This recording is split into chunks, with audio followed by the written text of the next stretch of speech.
আসেন আমার সাথে। সীমা রবিকে নিয়ে গিয়ে একটা কফি শপে নিরিবিলি জায়গায় বসলো।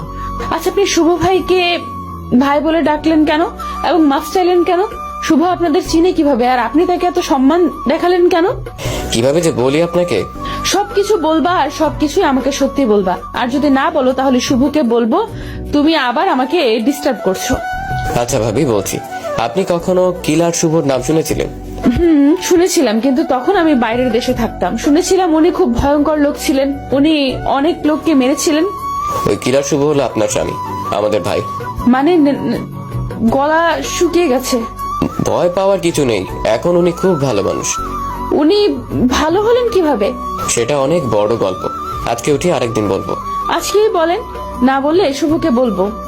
বুঝতে পারছি, না বললে আপনি আমার অবস্থা খারাপ করে দিবেন। তাহলে শুনুন, আজকে থেকে 2 বছর আগের ঘটনা, ফ্ল্যাশব্যাক। রবি বলা শুরু করলো। শুভ ভাই ছিল ভার্সিটির ভিপি। তিনি রাজনীতি খুব বুঝতেন। ভার্সিটির ভিপি থাকার কারণে এই এলাকার বড় বড় নেতার সাথে তার পরিচয় ছিল।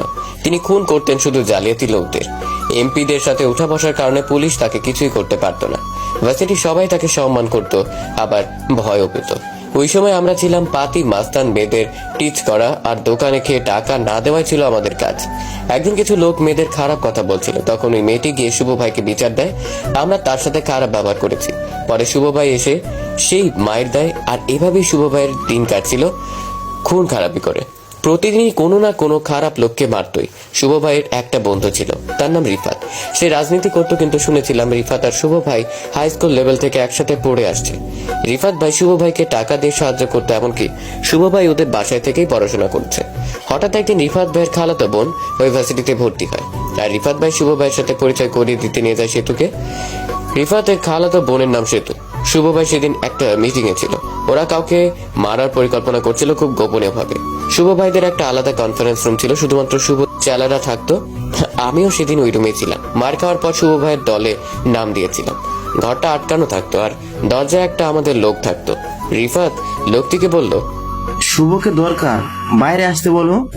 দুঃখিত, আমি পারবো না, ভাই বকবে। তাহলে সরো, আমি ভিতরে যাই। আপনাকে ভিতরে ঢুকতে দিব না, দয়া করে 1 ঘন্টা পরে আসেন। তুমি সরো। দেখেন, আপনি কিন্তু বেশি বাড়াবাড়ি করছেন। শুভ ভাইকে বললে আপনার হাত পা ভেঙে দিবে। রিফাত লোকটিকে ধাক্কা দিয়ে সরিয়ে দিয়ে দরজা খুলে ভেতরে ঢোকার সাথে সাথে আমি সহ সবাই বলে উঠলাম, কে রে শালা, তুই ডিস্টার্ব করতে চলে এসেছিস? তাড়াতাড়ি বের হ, তা না হলে গুলি করে খুলি উড়িয়ে দিব। কে রে শালা, তুই দেখি অনেক ব্যয় হয়ে গেছোস। শালা বলার কারণে আমাদের রাগ আরো বেড়ে যায়। শালা বলছে, আবার তুই, আবার নাম ধরে ডাক দিছে। এতে সবারই শরীরে আগুন ধরে গেছে, রিফাতকে মারবে। আরে না, তুই এখানে এলি কেন? ফোন দিতে চলে যেতাম তোর ওখানে। তোর সাথে কিছু কথা আছে। শুভ বলল, সবাই চলে যা, আরেক সময় কাজের কথা বলবানি। ভাই, কাজ থেকেও বড় হয়ে গেল। হয়ে গেছে, কারণ ও আমার জান। যা বলছি তাই শোনো, একটা কথাও যেন বের না হয় তোমাদের মুখ থেকে। সবাই চলে আসলাম। তুই এখানে এলি কেন? ভার্সিটিতে তো দেখা করতে পারতাম। তোকে তো বললাম আমি কয়েকদিনের জন্য দেশের বাইরে যাব, একটা জরুরি কাজ পড়লো, তাই তোর কাছে এলাম। তাহলে বল। চল কবি শপে যাই। সে তো আসো। এটা আবার কে? আমার খালাতো বোন, ওর সাথে তোর আলাপ করাতেই আসলাম। সেতু, শুভ, রিফাত সবাই কফি শপে গেল। কফি শপের দোকানদার শুভকে দেখেই বলল, কেমন আছো বাবা? জি আঙ্কেল, আপনি? আর আপনার ছেলে কেমন আছে? ভালো বাজান। আঙ্কেল 3টা কপি দেন, ওরা সবাই বসলো। এই হলো আমার খালাতো বোন, নাম হলো সুমাইয়া আক্তার সেতু, এবার ফার্স্ট ইয়ার ভর্তি হয়েছে। শুভ মেয়েটার দিকে ভালো করে তাকালো, আর এই প্রথম কোনো মেয়ের দিকে শুভ ভালো করে তাকায়। একভাবে তাকিয়েই থাকে। শুভ মেয়েটার প্রেমে পড়ে যায়। ওই শালা, ধ্যানে পড়লি নাকি? না রে। সেতু, এ হলো মোহাম্মদ ফররুক আহমেদ শুভ। কোনো সমস্যা হলে একে বলবা, ও হেল্প করে দিবে। ঠিক আছে। শুভ আবার সেতুর ভয়েসে প্রেমে পড়ে গেল। শুভ এক দৃষ্টিতে সেতুর দিকে তাকিয়ে আছে, আর সেতু মিষ্টি মিষ্টি হাসছে। ভাইয়া চলেন উঠি। চল। সে তো একটু বসো, তোমাকে দেখি। সেতু হেসে দেয়। রিফাত শুভর মাথাতে থাপ্পড় মারে আর বলে, এই শালা কি বলিস উল্টো পাল্টা। শুভ বাস্তবে ফিরে আর বলে, কিছুই না। পরে ওরা উঠে চলে আসবে, তখন শুভ বলে, সে তো তোর ফোন নাম্বার তো দিলা না।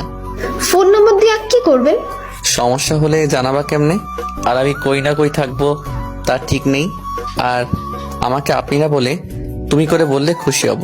ঠিক আছে, এই নিন নাম্বার। নাম্বার নেওয়ার পরেই শুভ ওই নাম্বারে ফোন দেয় আর বলে, এটাই আমার নাম্বার, হবু স্বামী দিয়ে সেভ করে রাখো।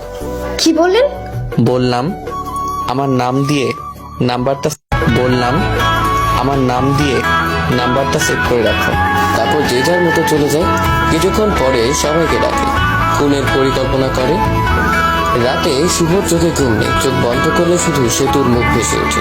শুভ ভাবছে ফোন দিব কিনা, এদিকে সেতু ভাবতেছে শুভর আচরণগুলো। সেতু শুভর প্রেমে পড়ে গেছে। সেতু বলে নাম্বার নীল ফোন দেয় না কেন। এসব ভাবতে ভাবতে ফোনটা বেজে ওঠে শুভর। ধৈর্য আর কোলায় না, তাই সেতুকে ফোন দেয়। সেতু ফোনটা হাতে নিতেই দেখে হবু স্বামী ফোন করেছে। আরে ভাই, শুভ ফোন করেছে। ফোন রিসিভ করলেই শুভ চুপ, সেতু চুপ করে আছে।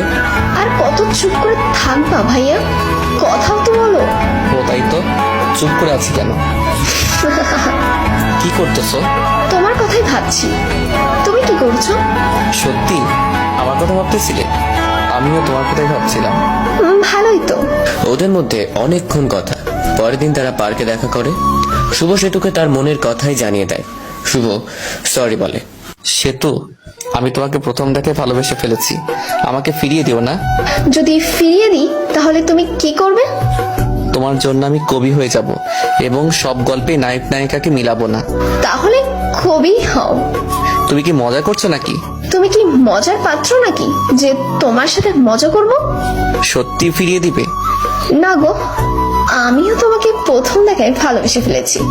এভাবে কিছুদিন যায়। হঠাৎ একদিন সেতু ফোন দেয় শুভকে আর বলে কিছু ছেলে তাকে খুব বাজে বাজে কথা বলছে। শুভ এটা শোনার সাথে সাথেই গাড়ি নিয়ে রওনা দেয় সেই জায়গার উদ্দেশ্যে। গিয়ে সেতুকে খুঁজে বের করে আর দেখে ওই ছেলেগুলো সেতুকে কান ধরে দাঁড় করিয়ে রেখেছে। এটা থেকে শুভর মাথায় রক্ত উঠে যায় আর তাড়াতাড়ি গিয়ে ছেলেদের এক পাশ থেকে মারা শুরু করে। তাদের মধ্যে মারামারি বেজে যায়। এক পর্যায়ে শুভ সবাইকে মেরে মাটিতে শুইয়ে দেয়। আপনারা ভাবছেন শুভ একাই ওদের মারল কিভাবে? আরে ভাই, আমি আগেই বলেছি শুভর 15টা ক্যারাটি জানা আছে। ওদের মাটিতে শুইয়ে দিয়ে সেতুর কাছে যায়, গিয়ে বলে কোন ছেলেটা তোমাকে সবচেয়ে বেশি বাজে কথা বলেছে। সেতু ইশারা দিয়ে দেখিয়ে দেয় ওই ছেলেটা। শুভ ছেলেটার কাছে যায় আর বলে কে রে শোরের, এখন ওকে খারাপ কথা বল। ছেলেটা বলে তুই আমাকে মেরে ঠিক করলি, আমি এখনকার এমপির ছেলে, তোকে পস্তাতে হবে। আরে শালা, তাহলে তুই আসলাম এমপির ছেলে? শালা তোরা বাপ বেটা একই হইছস। লাগা তোর বাপকে ফোন লাগা। পরে হেলাল ফোন লাগালো ওর বাপের নাম্বারে। এমপির ছেলের নাম হেলাল। ফোন দিয়ে বলে বাবা, আমাকে একটা ছেলে অনেক মেরেছে, তুমি আসো তাড়াতাড়ি। হেলালের বাবা এটা শোনার পর আমাদেরকে ফোন দিয়ে বলে আমার ছেলেকে মেরেছি, তাকে মারতে হবে, তাড়াতাড়ি আসো। ওই সময় আমরাই সবচেয়ে বড় গুন্ডা ছিলাম। আমরাও চলে যাই। আমরা জানতাম না শুভ ভাই ওদেরকে মেরেছে।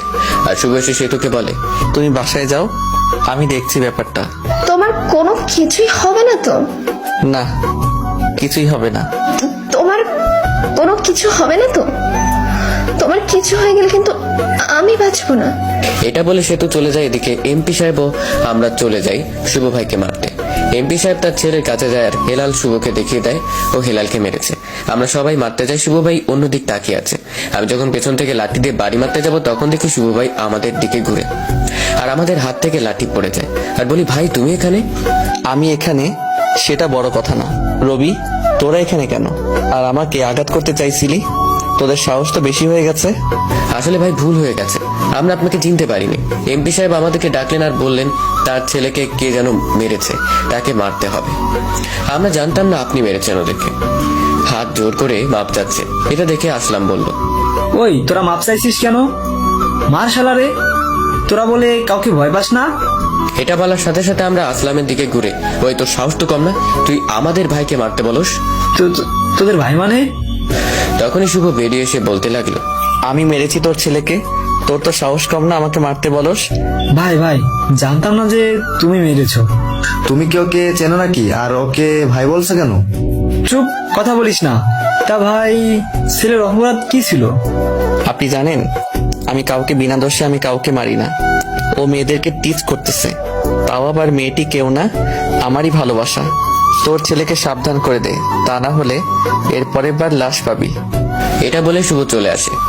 আসলাম আর হেলালও চলে যায়, কিন্তু হেলাল ওর মনে মনে প্রতিশোধের আগুনে জ্বলে ওঠে। সে প্রতিশোধ নিয়ে সেতুকে মেরে ফেলে। একটা দিন ভালোই কাটে শুভ আর সেতু। একদিন শুভ একটা পার্টিতে যায়, যদিও শুভ পার্টিতে যেতে নিষেধ করেছিল, কিন্তু সেতু শুভর কথা না শুনে চলে যায়। পার্টি শেষ হতে অনেক রাত হয়।